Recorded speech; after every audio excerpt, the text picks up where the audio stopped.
வணக்கம் நண்பர்களே. எம்ஜிஆர் ஜெயலலிதா காலத்தில் இருந்தது போல அதிமுக மீண்டும் மலரணும் அப்படின்னு அதிமுகவினுடைய உண்மை தொண்டர்கள் விரும்புகிறாங்க. அதுதான் அவருடைய கனவாக இருக்கிறது. ஆனால் அதிமுக இப்போ இருக்கக்கூடிய தலைவர்கள் அதை விரும்பவில்லை. பல உட்கட்சி பூசலால் பிரிந்திருக்கிறார்கள் அப்படிங்கிற ஒரு மிகப்பெரிய ஒரு விமர்சனம் அதிமுகக்குள்ள தொடர்ந்து நாளுக்கு நாள் அதிகரிக்குது. எடப்பாடி பழனிசாமி அதிமுகவை சரியாக வலுவாக வழிநடத்த தவறுகிறாரா? ஓ பன்னீர்செல்வத்தால் அதிமுகவை ஒருங்கிணைக்கிற அந்த பொறுப்பு ஓ பன்னீர்செல்வத்துக்கும் சசிகலா அவர்களுக்கும் இருந்தாலும் ஓ பன்னீர்செல்வம் அதிமுகவை வழிநடத்த அவரால் முடியுமா அப்படிங்கிற பல்வேறு கேள்விகள் தொடர்ந்துக்கிட்டே இருக்குது. உங்களுடைய கருத்துக்களை கமெண்ட் செக்ஷனில் பதிவு பண்ணுங்கள்.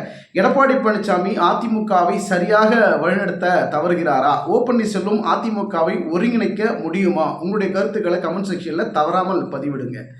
எடப்பாடி பழனிசாமி இப்போ இருக்கக்கூடிய அதிமுகனுடைய பொதுச் செயலாளர். அதிமுகவை சரியாக வலுவான நிலையில் கட்சியை வழிநடத்த தவறுகிறார். தொண்டர்கள் மத்தியில் ஒரு அதிருப்தி இருக்குது. தொண்டர்களை எடப்பாடி பழனிசாமியுடைய தலைமையை ஏற்க மறுக்கிறாங்கிற ஒரு குற்றச்சாட்டும் ஒரு விமர்சனமும் இருந்தாலும் அதிமுக மீண்டும் ஒருங்கிணைக்கணும், மீண்டும் ஒன்றிணைந்து சட்டமன்ற தேர்தலில் சந்தித்து வெற்றி பெற்று ஆட்சி பிடிக்கணுங்கிறது அதிமுக தொண்டர்கள் விரும்புகிறாங்க. ஆனால் கட்சியில் இருக்கக்கூடிய தலைவர்கள் அதில் முரண்பட்டு நிற்கிறதுனால அதிமுக வலுவிழுந்து சரிந்த நிலையில் இருக்குது அப்படிங்கிற ஒரு விமர்சனம், ஒரு பார்வை இருக்கிறது. ஓ பன்னீர்செல்வத்தினுடைய ஆதங்கமும் ஒரு கொந்தளிப்பும் என்னன்னா, அதிமுகவை குழி தோண்டி மூடாமல் எடப்பாடி பழனிசாமி விடமாட்டார் போல இருக்கு. அதிமுகனுடைய உண்மை தொண்டர்கள் கழகத்தை மீண்டும் மீட்டெடுக்கணும் அப்படின்னா எடப்பாடி பழனிசாமி ஒரு அழிவு நிலைக்கு அதிமுகவை கொண்டு போகக்கூடிய ஒரு சூழல் இருந்து அதிமுகவை மீண்டும் மீட்டெடுக்கணும்னா கழகத்தினுடைய தொண்டர்கள் அதை காப்பாற்றி ஆகிற பொறுப்பு தொண்டர்களுக்கு இருக்கிறது அப்படிங்கிற ஒரு விமர்சனத்தையும் ஒரு கருத்தையும் ஓ பன்னீர்செல்வம் அவர்கள் பகிர்றாரு. திமுக இப்போ தற்போது இருக்கக்கூடிய ஆளுங்கட்சியாக இருக்கக்கூடிய திமுக ஒரு நவீன நாடகம் செய்கிறாங்க. இதில் என்ன சொல்கிறதுன்னு எனக்கு தெரியல. நம்ம ஒன்றிணைந்தால் மட்டும்தான் சசிகலா, டிடிவி எல்லா தலைவர்களும் ஒன்றிணைந்து அதிமுகவை கட்டமைத்தால் மட்டும்தான் நாம் ஒரு கட்டத்தில் எம்ஜிஆர் அவர்கள் கட்டி காத்த கட்சி, அதனை தொடர்ந்து ஜெயலலிதா அவர்கள் கட்டி காத்து வழிநடத்திய அந்த கட்சி இன்று ஒரு சரிவு நிலையில், ஒரு தொய்வான நிலையில், ஒரு வருத்தத்துக்குரிய நிலையில் இருப்பதை நாம் ஒவ்வொரு தொண்டனும் எல்லாருக்கும் இருக்கக்கூடிய மிகப்பெரிய மாபெரும் பொறுப்பு. அதை வழிநடத்தி மாபெரும் இயக்கத்தை, வலுவிழந்த இயக்கத்தை இயக்கமாக போய்விடாமல் மீண்டும் வலுவற்ற ஒரு இயக்கமாக மாற்றணும்னா நம்ம எல்லாரும் ஒன்றிணையணும் அப்படிங்கிறது தான் எல்லா தலைவர்களுடைய, நிர்வாகிகளுடைய, தொண்டர்களுடைய யோகபித்த கருத்தாக இருக்கிறது. ஆனால் இதற்கு முட்டுக்கட்டையாகவும் ஒரு தடையாக இருக்கிறது எடப்பாடி பழனிசாமி தான் அப்படிங்கிற ஒரு பார்வை, ஒரு விமர்சனம் இருக்குது.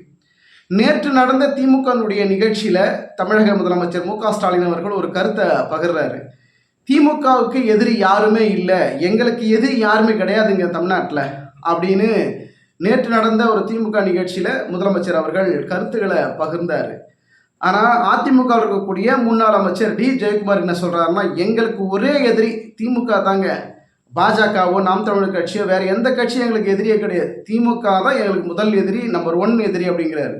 ஆனால் முதல்வர் என்ன சொல்கிறாரு, எங்களுக்கு எதிரி யாருமே கிடையாதுங்கிறாரு.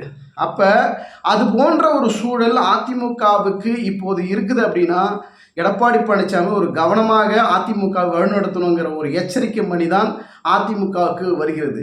இது சரியாக புரிந்து கொண்டு அதிமுக இருக்கக்கூடிய உண்மை தொண்டர்கள் கழகத்தை மீட்டெடுக்கணும் அப்படின்னா எடப்பாடி பழனிசாமிக்கு சரியான பாடத்தை புகுட்டி சரியான வழிகாட்டுதலை சொல்லி எடப்பாடி பழனிசாமி அனைவரும் ஒன்றிணையணும் அப்படிங்கிற ஒரு கருத்தை எடப்பாடி பழனிசாமி ஏற்க காலம் மிக விரைவில் இருக்குது. எல்லா தலைவர்களும் ஒன்றிணைந்து அதிமுக வழிநடத்தக்கூடிய காலம் மிக விரைவில் இருக்குது அப்படின்னு ஓ பன்னீர்செல்வம் சொல்கிறாரு. சசிகலா அவர்களும் ஓ பன்னீர்செல்வம் சொல்கிற கருத்து பொறுமையாகவும் சரியான விகிதத்தில் ஓ பன்னீர்செல்வம் அவர்கள் போய்கிட்டு இருக்கிறாரு. நிச்சயமாக அதிமுக ஒன்றிணையும் அப்படின்னு சசிகலா அவர்களும் சொல்கிறாங்க. இதற்கு தடையாக இருப்பது யார் அப்படின்னு பார்த்தா எடப்பாடி பழனிசாமி தடையாகவே இருக்கிறாரா அப்படின்னு பார்த்தா இல்லைங்க, எடப்பாடி பழனிசாமி சரியாக போயிட்டு இருக்கிறாரு, அதிமுக சரியாக கட்டமைக்கிறாரு, வழிநடத்துகிறாரு அப்படிங்கிற ஒரு குரூப் சொல்கிறாங்க. ஆனால் உண்மை தொண்டர்களுடைய மனக்குமுறல்கள், மன கொந்தளிப்பு என்ன அப்படின்னா, அதிமுக எப்படி இருந்த இயக்கம் மாபெரும் இயக்கத்தை இன்னைக்கு இந்த நிலைக்கு கொண்டு வந்து விட்டதே யாரு? நம்ம இருக்கக்கூடிய தலைவர்கள் தான். அந்த தலைவர்கள் ஏன் இப்படி செய்கிறார்கள்? கட்சியினுடைய பதவிக்கும் முதலமைச்சருங்கிற அந்த பதவிக்கும் ஆசைப்பட்டு கட்சியை பிளவுபட்டு நிற்கிறது, உட்கட்சி பூசல் வெடித்திருக்கிறது காரணம் யாரு? ஓபிஎஸும் இபிஎஸும் தான்.